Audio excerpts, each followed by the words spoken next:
بسم الله الرحمن الرحيم. إلهي بقى مهله أديات بنو سلام الناس حابة قيمة يقدر يتمضن أن قال سعة برياش بالشدة وأورك الرواد الوعي برنامج كي عويس كصنقات أو إن شاء الله تعالى وحينو مرتيا أما إن مرتبة ونهاي عالم كوين مفكر كا فيلسوف كا أبي حامد الغزالي أو محمد ابن محمد ابن أحمد الدوسي لكن لو قرنوا يا أبو حامد الغزالي. أبو حامد الغزالي وحاو كل شيء دوس أفر بقولي كتن كي هجري جهلادي وحانو لنتي شن بقولي شنتي شن يكتن كري سواء. أبو حامد الغزالي طبعا وأنا إنتي ونورا يا إنتي ولنتيبة شخصية ديسة هي مشروع يسوع بدوت فربنا لليين عويس كان كوبان وقت يسوع نسكير يهي طبعا قف كستابو أركي كريا إننا كوسو كوبي كرين مشروع يسوع لما يستلم بس إن شاء الله تعالى عاوب وقنا مشروع يسوع دائما كميدا ما دام إننا ودي ندافعه ذولا أي نسيت توصل بندقنا أنا أبي حامد الغزالي ده علوم تلامه هذا أما قيبة فربنا والله ما علوم تكميدا بقى وحبوك الجيستي سؤالنا كلا علمي فقه وكلا وحلقت المام أبي حامد الغزالي إنه الشافعي الثاني مركز قاعد فقه الشافعية وكتاب كيسي الوجيز وشرحه الرافعي أيابه وأهبا كتبته أي فقه الشافعي وكدقاقه أساسه سيدو كلا أبي حامد الغزالي وحب بدن كيري علم الكلام ومدرسة دي المدرسة الأشعرية وحابو كميدي يصدح للداري كل دقاقه إساقه باقلاني هي معالنك يا أبي حامد الغزالي جويني لبضا لامود marka laga tago Abi Hamid al-Ghazali sidoo kale wuxuu wax ka darsaday cilmigii falsafada oo uu kitaabkiisii Tahafut al-Falasifa noqdayba kutubta asaaska u ah falsafada islaamiga meel fara badan laga naqdiyo laga durabe luguna tiriyo Abi Hamid al-Ghazali inuu diraasaat al-usuliyya kii soo galiyay cilmi mantiqa waha sidoo kale marka saddexda laga tago Abi Hamid al-Ghazali waxa uu baac ku yeeshay cilmi nafsiga ama cilmiga lagu diraaseeyo duunka iyo daaqilka bini'aadanka oo Abi Hamid al-Ghazali madrasada cilmi nafsiga waxa ay ku tirisaa waaxid min ruwaadiha marka la eegayo soo taxnaanta taariikheed cilmi nafsiga oo afartii laamoodii bini'aadanka wax buu ka yiri ka hadlay aqligii wax buu ka yiri qalbigii wax buu ka yiri jismigii wax buu ka yiri ruuxdiina wax buu ka yiri Abi Hamid al-Ghazali وأنك صاوب اللارن علومتا لامهيد أوردن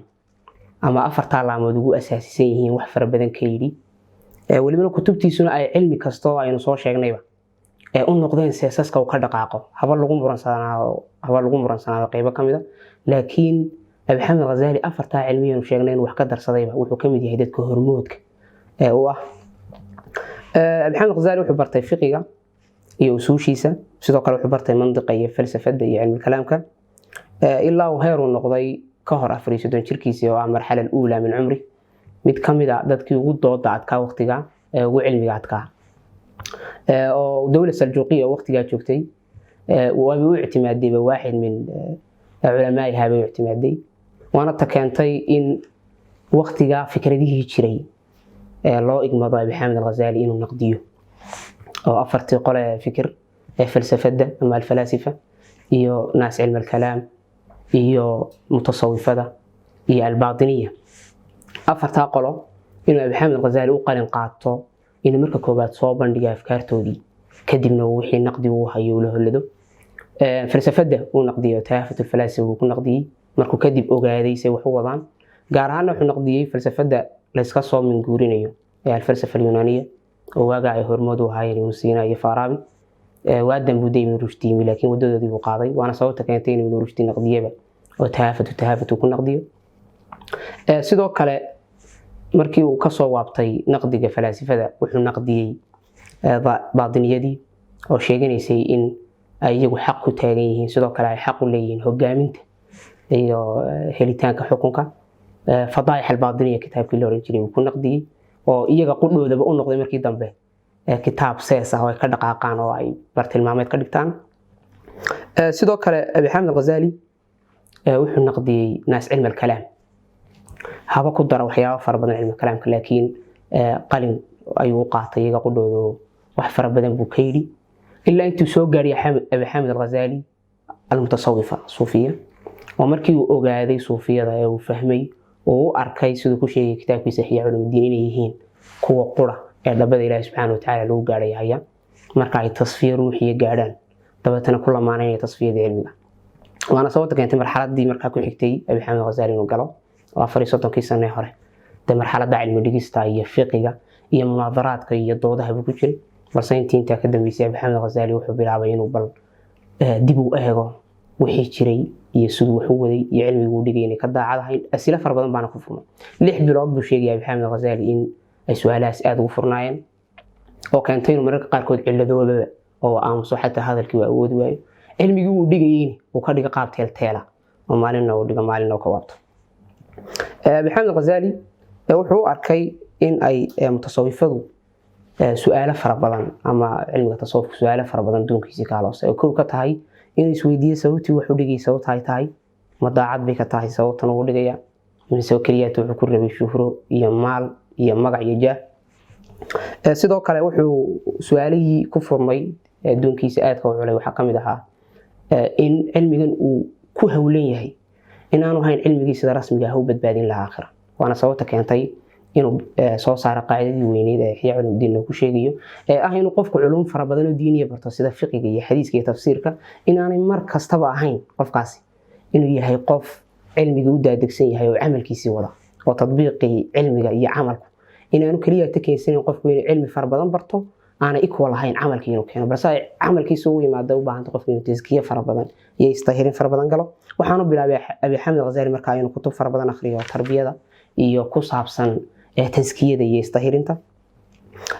kadib qutul qulub kitaabkii la oran jiray iyo al-Junayd ma'thuraadkiisa markii uu akhriyay Abi Xaamid al-Ghazali wuxuu bilaabay inuu safro xajku tagay kadibna Shaam buu sii gudbay intii rixlada 10 sanadood ama 11 sanadood uu ku jiray wuxuu soo saaray kitaabkiisii Ihyaa Ulumuddin oo ah thamarada ama midhaha ugu weyn ee waaga uu soo tuujiyay Abi Xaamid al-Ghazali haddii aynu wax ka eegno Abi Xaamid al-Ghazali waxyaabaha far badan wax ka yiri Abi Xaamid al-Ghazali falsafada wax uu ka yiri waana roo soo sheegnay kitaabkiisa Tahfatul Falaasifa fiqiga baa rasmi ku yeeshay kutub far badan buu ka alifay wajiiska aynu si carababa u sheegnay sidoo kale mantiqana wax uu ka yiri intii dambe laakiin noloshiisa Abi Xaamid al-Ghazali wuxuu aad uga hawlanaa wax ka orashada tarbiyada khulqiga in qofku istahiro maadaama uu arkay Abi Xaamid al-Ghazali in culumtani aanay qofka amal gaarsiin karin dabeetana wuxuu soo saaray marka koobaad xeerar uu u talagalay qofkii doonayay inuu tarbiyada iyo is-edbinta akhlaaqeed mara ay waajib tahay inuu hilinka raaco oo ay ka tahay al-kamaal al-insani wuxuu bixiyo oo ah qofku inuu aad ugu dadaalo inuu ruuxdiisa ka warhayo in ka far badan jasadkiisa si uu u gaaro manzilada samada oo kii Ali Ciid video fi laha ana ibn samaa wadudat al-ard yani suu ibn samaa ga u gaaray insaanku oo kamaal al-insani ga u gaaro waa Ilaahay subhanahu wa ta'ala ku keenay xidha oo dariiqiisa raaca oo cilmigiisa fahma oo amalkiisana ku dara sidoo kale Abi Xaamid al-Ghazali xeerarka uu dhigay marka tarbiyada khulqiga ka hadlayo waa wuxuu bixiyay tarbiyada nafs oo waliba afar qaybood uu kala qaaday waa xikmadii waa shajaacadii iyo geesinimadii xifadii iyo dhowrsanaantii iyo cadaalad falkii oo afarta qadiyadood Abi Xaamid al-Ghazali wuxuu u arkay marka qofku dariiqa Ilaahay subhanahu wa ta'ala loo marayo raacayo inay waajib tahay iyaduna keensanayso in dariiqa la raaco yani dariiqa marka qofku raaco ay afartan imanayaanba waa tarbiya nafsi waa xikmada iyo geesinimada iyo xifada iyo dhowrsanaanta iyo cadaalad falka afartaas sidoo kale Abi Xaamid al-Ghazali wuxuu in far badan isku hawlay inuu sameeyo shakhsiyad mutawaazin wuxuu u bixiyay oo isku dheelitiro aqligii oo tafkiir far badan la galiyo aqliga oo qofku fikiro oo aanu noqon qof muqallida oo kaliyaata cidii ka horeysay eeganaya khadkii ay qoreen sidoo kale ruuxdiina inuu tazkiyat al-qalb sameeyo oo qofku qalbigiisa iyo duunkiisa dahiro sidoo kale jismigiina oo riyaado iyo waxa weeye cuzlo iyo waxa weeye jimicsi far badan galiyo si uu awood ugu yeesho qalbigii iyo aqligii inay acmaashoodii kala gutaan Abi Xaamid al-Ghazali dabooyinka kale uu sheegayo in maritaanka mudan waxa kamid ah inuu qofku isnaqdiyo النقد الذاتي أنا بقول مقطع كتاب إحياء علوم الدين وأنا صوتت كنتين أبي حامد الغزالي إن فربضان إثبات بدل فكرة ديسة ما دام أمسي أبي حامد الغزالي إن قف ومركز تبع الشكل قال يعمل كيسة هي فكر كيسة سوء وقادو صدق صح ذي كشرته دواتي شكل منهج يحوب هي الراعي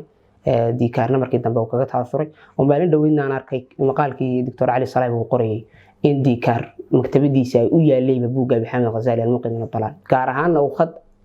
هو استكمري إرجع إنه الشكل منهجي هي طريقي سيسوله هذا يضاف إلى منهجنا. هذا بحامد الغزالي الشكل منهجي حقوق بصاري إنه قفكم مركز تم النقد ذاتي أبلغ خلافه إن النقد ذاتي إنسان كصمي وفر بعض.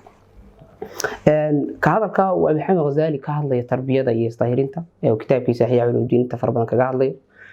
ولو دي كتاب إحياء علوم الدين أنه كتاب تصوفي مركز طبعا لكن عقل يوحى كلام وقارنه لكن موضوع دارنانتي ساد وحوقية وحوق قيمية صدح قيوة قيبت كوباد قفكو إنه قيبت كوباد وكهذا يحويه إنه علمه كفد لي جاهلية إنه علمه كفد لي جاهلية وليبني أنا هين قابي تقليدي هاي إرجع لورنشري أي بلصت هاي علم إلهي سبحانه وتعالى اللي جارية إنه كفد لي جاهلية أسوأ قضب طلبنا وإنه رب السمية وأركي إن منهج تهاي قف من وحكبرته منهج ما دام أدو نقدي جاران بوجي سموقد من الضلال أبي حامد الغزالي منهج كوحبر الشهادة ضد الله مريم كوحبران يعني طبعا تنوع سمية منهج يربو قف كلو تلقى دجانا يوح إنه مرة تصدحات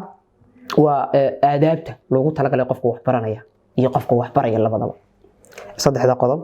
أبي حامد الغزالي تربيته أخلاق ذا قروح كم ورا سياسة وحكي له أبي حامد الغزالي gaar واجي سهر واجي دب waxaa laga yaabaa Abi Xaamid inuu cusladii farbadneed u galay iyo kalinimadii ay ka mashquulisay waqaacidii iyo maajariyaadkii maalinlaha ay socday balse waagi ka hor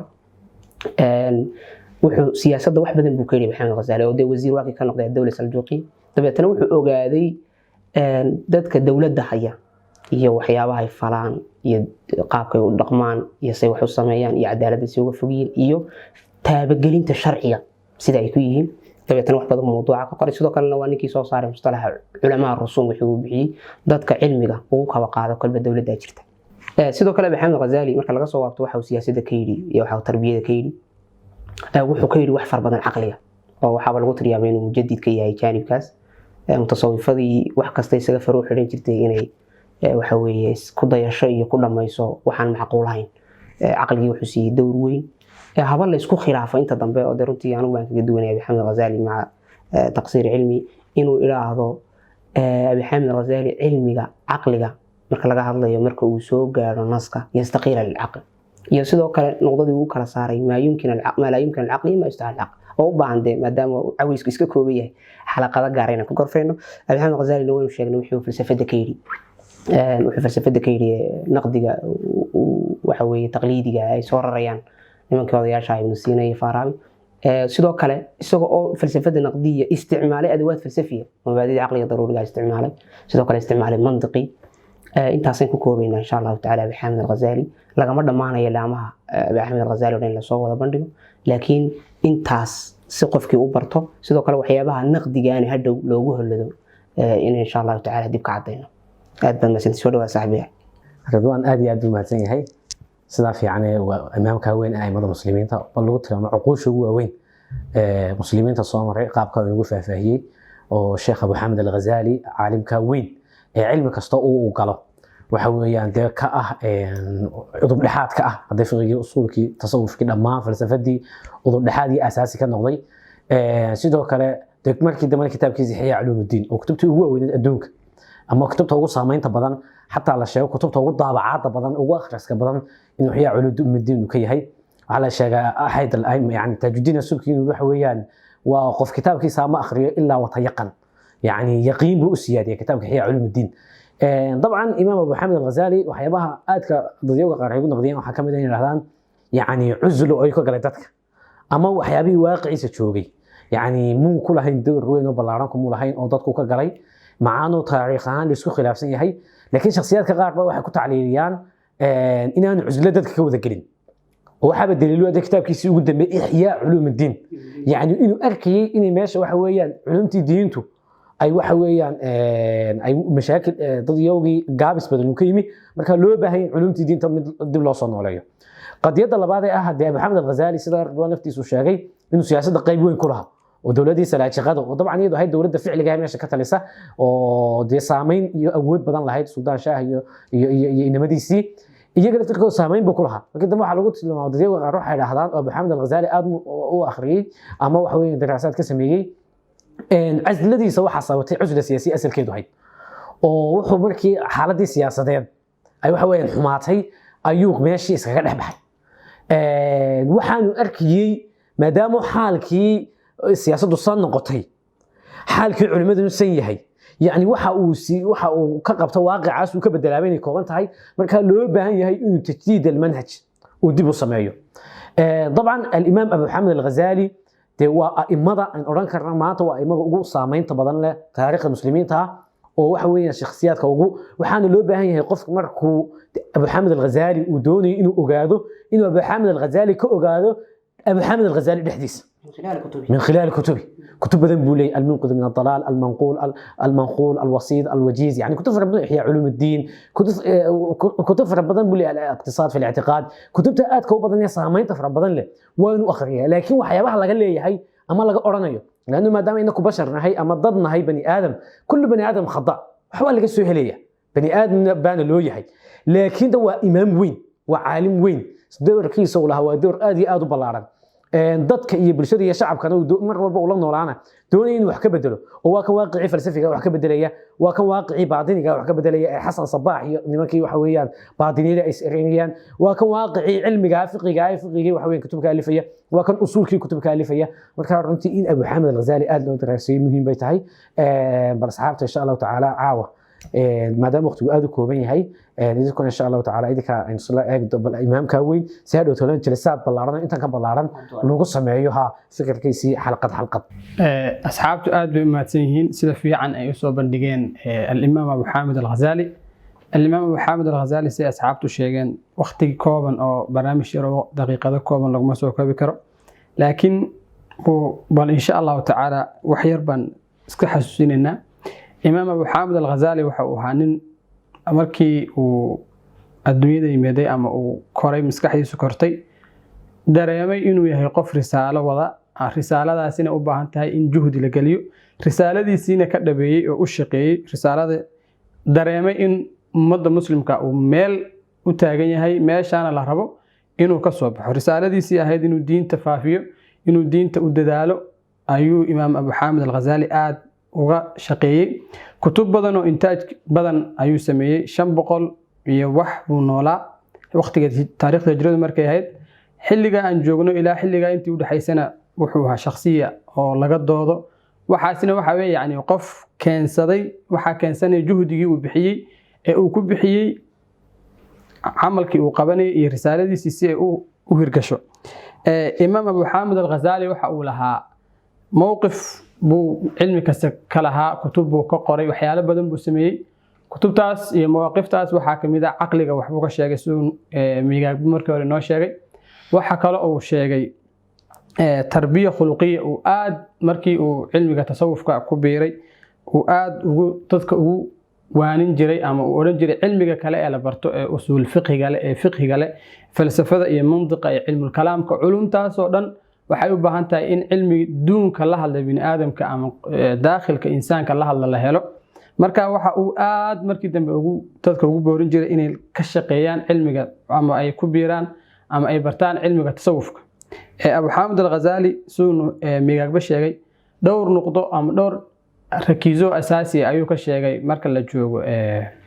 akhlaaqda ama si qofku uu naftiisa akhlaaq ugu sameeyo akhlaaqdaas oo ka soo muuqanaysa oo noqonaysa wixii Ilaahay uu dadka amray inaan sameeyno in qofku uu laba shay tawaasun ku sameeyo aqligiisa iyo tawaasun nafta iyo aqliga uu ku sameeyo waxa jirkiisu ay cunayaan naftiisu ay cunayso iyo waxa ay ruuxdiisa iyo maskaxdiisu ay cunayso Abu Hamid al-Ghazali mutasawwif buha fi nafs الوقت wuxuu aanin falsafada iyo culumta aqliga aad u daraasiyay Abu Hamid al-Ghazali wuxuu ahaa yani wuxuu qoray ihya ulum ad-din oo aad u akhlaaqiyadka iyo dadka in ay ka shaqeeyaan culumtooda ama daaqilkooda ka shaqeeya fi nafs الوقت waxa uu qoray kutub falsafada oo kaga hadlayo waxa uu qoray kutub oo kaga hadlayo mantiqa aqeedada iyo cilmul kalaamka oo uu ahaadeen aad madrasa al-ash'ariyya oo ah rakiiza asaasi oo ah waxa uu ka hadlay waxa uu bixiyay al-kamal al-insani oo ah nafta insaanku in ay kor uga kacsanaato ama ay kor uga baxdo majaalka tafkiirka in qofku uu bas naftiisa ka fikiro laakiin una raacin naftiisa inuu kaliya ka fikirin ee uu ka fikiro koonka inuu ka fikiro ahwaadiisa iyo waxa naftiisa doonaysa inuu yeelin ee uu fikiro aqligiisa uu shaqeeyo in naftiisa qofku waxa kale uu ka hadlay imaam abu xaamid al-Ghazali waxa uu bixiyay tahdiib quwa nafs al-insaniya bini aadamka waxyaalaha ku dhex nool naftiisa iyo hawada naftiisu waxay jeceshahay inuu tahdiib ku sameeyo oo mar walba una yeelin una raacin una noqonin ku ilaahay ku tilmaamay afara'ayta man ittakhadha ilaahu hawaa yani mar walba inuu hawadiisa iyo naftiisu waxay jeceshahay una yeelin uu fitradan waxa ilaahay ku abuuray qofkan dareemada uu ilaahay galiyay uu leeyahay in una wada iska wada joojinin ama una faraha u saarin una faraha ka qaadin uu meel dhex ku sameeyo waa dareemada qofku uu leeyahay inuu si tawaazun uu noloshiisa qofka ahaato ayuu imaam abu xaamid al-Ghazali ku jirtay tarbiyada uu isagu dadka ugu yeeri jiray ama uu u sheegay in ummadda muslimiintu meel u gaaraan inay sameeyaan ay u baahan tahay waxa kamid ah taaqada ummadda awoodda iyo kartida ummaddu ay leedahay in si fiican oo aad u muhiim si wanaagsan looga faa'iideysto oo tawaazun ay ku jirto iyo in uu qof muxuu ahaa qofka muslimka ah ama qofka muslimka inuu noqdo qof mutawaazina qof aan dhinac u milayn yani qof aan intuu falsafada bartay caqliga unaan daba taagnin ama qof intuu suufi noqday aan adduunyadii kale ka noqon qof noqda balance ama ka dhaxayso tawaazun naftiisa uu ka dhaxeeyo ayuu ah imaam abu xaamid al-Ghazali sidii sheegeen axmedi ridwaanba wuxuu ahaa nin mawsuuca fi kulli majaalaadkii uu galay fiqhiga shaaficiyada waxa uu ahaa sidoo miigagbi noo sheegay markii hore imaam shaafici thani baa la oran jiray fiqhiga marka usul fiqhiga kitaabkiisa al-mustasfa fi ilm al-usul waa kitaab aad u muhiim aqeedada marka la joogay ay ilm al-kalaamka kitaab aad u muhiim ku leeyahay madrasa al-ash'ariyya abu xaamid al-Ghazali maraaxil badan buu maray oo miigagbi nooga soo sheekay maraaxishaas waxa ugu muhiimsanayd inuu markii uu shakiga ku dhacay uu shakiga manhajiga ah galay in uu soo dadaalkiisina uu ku soo gaadhay in uu cilmiga tasawufka inuu ay muhiim tahay qofku inuu qaato inay ahayd marka kadibna uu qoray kitaabkiisii ahaa iljaamul awaam can cilmi al-kalaam in bal inta culimadu ay gaadhay ay ku deystaan oo muqallidiin la noqdo inkasta oo halkaas lagu qabsaday culimo badan ay ku qabseen oo yiraahdeen isagu wixii uu sameeyay dadka ayuu dadka ka reebaya oo dadku inay socdaan oo dadku wax baaraan si ay meel u gaadhaan marka imaam abu xaamid al-Ghazali laguma soo koobi karo jalso kooban anigu intaasaan ku oran lahaa aad buu maasayeen asxaabta Axmed iyo Zubayr runtii sida qof kasta sheegay intii aynu wadnay hadalka caweyska soo qaad waqtigiisa oo kooban awgeed yaa abu xaamid al-Ghazali oo ballaaran awgi iskuma hareerin inaynu isku fariisino labada waqti marka insha Allah taala intaaseen ku koobsanaynaa jalisaad fara badan iyo kalfadhiyo kale ka yeelan doonaa inaynu balnaaqishno inaynu gorfayno kitaab iyo si guud fikirkii abu xaamid al-Ghazali iyo waliba maraaxishii uu maray iyo waxa laga soo meeri karaya maraaxishaas intaaba aad baa u maasantiin asxaabta qiimaha qadarinta leh. Assalamu alaykum wa rahmatullahi wa barakatuh.